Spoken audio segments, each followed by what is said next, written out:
So you want to take a picture of a product, but you don't really have any inspiration. Today, I'm going to be helping you with 7 different ideas on how to take the perfect product photos at home.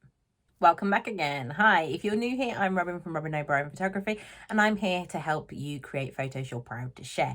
Today, I want to look at the different types of product photography that we can do. Quite literally stuff that you can have a go at home, give you a bit of inspiration. Let's just jump straight to this. We're going to really spitfire these. If you want a breakdown of exactly how to do this, then it's in the comments.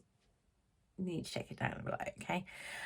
So first thing, obviously the obvious one is a standalone single item with a white background. It's one of the easiest ones to do, and you can do it pretty much anywhere with our friend Canva. So all you need to do is have a relatively simple background, make sure you've got that good lighting, take a simple photograph of it, pop yourself over to Canva and just remove the annoying background, okay? Don't make this overcomplicated. It's one of the easiest ways to make sure that you have a consistent background.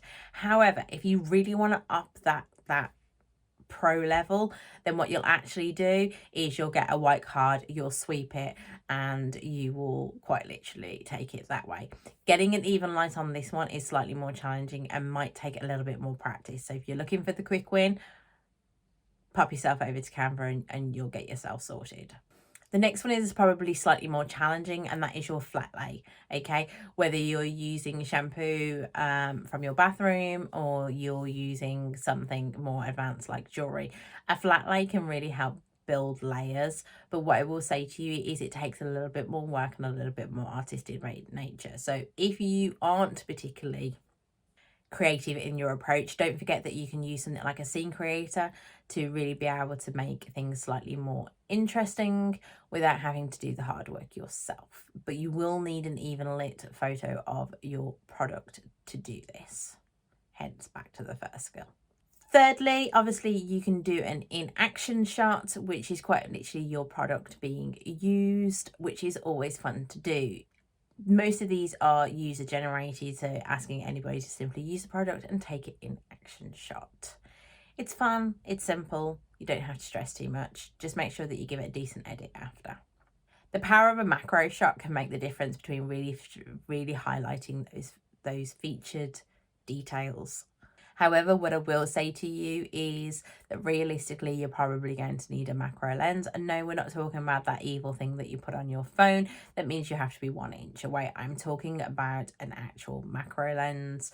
You don't necessarily need it to get a detailed shot, but I would recommend something maybe like the 50mm 1.8, which will allow maximum amount of lighting to allow yourself to get a lot closer. Just watch that minimum distance that different lenses have. Make sure you work that out so you don't get the blurry image. Sorted.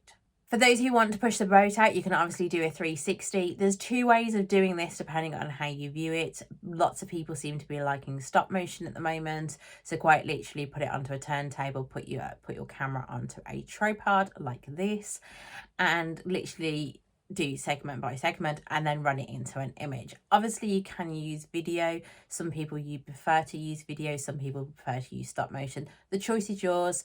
I'd love to hear which was your favorite in the comments below.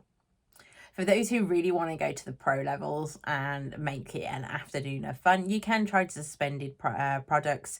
This will rely a little bit of editing, a little bit of trick wires, a little bit of tacky wax, and see just how well you can kind of get this going. What I will say to you is these are masterpieces. These are pieces of art and they do grab people's attention. But I will also say it takes a lot of time and effort and work put behind it. So you've got to weigh up. I wouldn't do this for every product, but for your particular highlighted one that you want to push, then I potentially might take the time and effort to do this. Make sure you're showing all variations of the product, not just one. Group shots and stacked items are a particular favourite of this. Whichever way you choose to do, it just gives them an insight to what else they could potentially buy. As always, and I will keep mentioning this, watch out for those reflective surfaces. And if you want to know how to deal with that, make sure you check out this other video because it will help you out entirely. Finally, Don't forget that all things come from an original thing. So give them an insight to what the actual product's about by including what it's made from. So whether you're talking ingredients into a product or quite literally how it is made, behind the scenes process, it will give an insight and give a certain level of curiosity. Now that you know which ones you're going to do, make sure you tell me which ones you like the most, and even drop down a picture so that I can see them. I'd love to see what you guys are up to. And it makes me smile when you drop me an image. So in the meantime, obviously, if you want to make sure you're avoiding your classic mistakes, go check out this on your next video.